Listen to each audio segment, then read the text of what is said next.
बड'लेण्ड साप्तायाव बयखौबो बरायबाय। गिबिनि साप्तायाव दङ इन्द्रजित ब्रह्मआ mister popular बिमुं देरहानो हादों।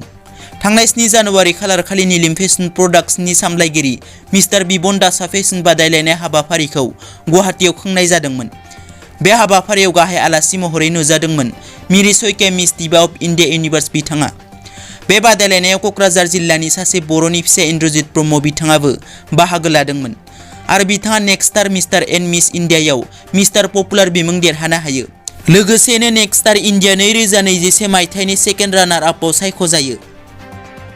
नैथियाव दङ रुपनाथ ब्रह्म आइएसपिटिआव साथाम दावबायारिनि सायाव सासे दुथांनि गाज्रि आखु।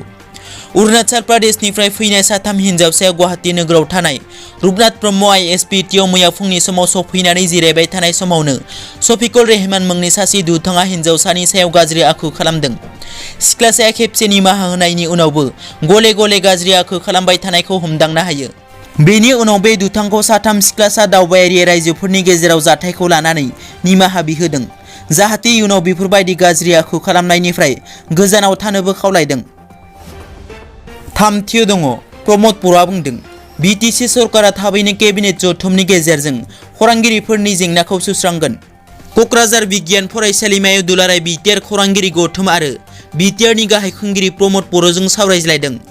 खौरांगिरिफोरजों गुवारै सावरायज्लायनाय हाबाफारियाव बाहागो लानानै बिटिआरनि गाहाय खुंगिरि प्रमद बर'आ बुङोदि थांनाय बिसायख'थिनि समाव होनाय रादाय खौरांगिरिफोरनो 10 कोटि रांनि पेकेजखौ 5 बोसोरावनो होनाय जागोन होनना रोखा बुंथियो।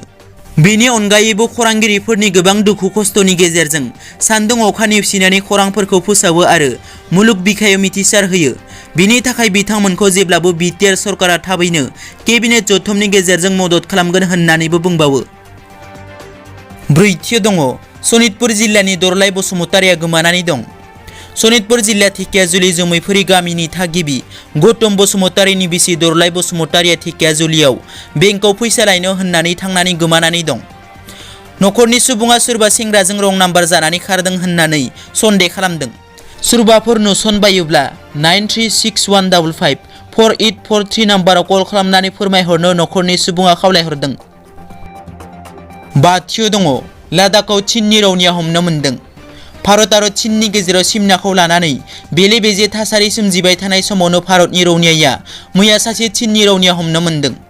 लादाखनि लाइन अफ अफिसियेल कन्ट्रलाव हमनो मोनो चीननि रौनियाखौ। मिथिनो मोननाय बादिब्ला पिपल्स लिबारेशन आर्मिनि सासे रौनियाया मानि जाहोनाव आरो मा थांखि लानानै एलअसिआव हाबफैनाय बेखौ लानानै संदानगासिनो। दिनैनि रादाबा एसेनोसै। नोंथांमोना जुदि आंनि चेनेलखौ दासिमबो साबस्क्राइब खालामाखै अन्नानै साबस्क्राइब खालाम।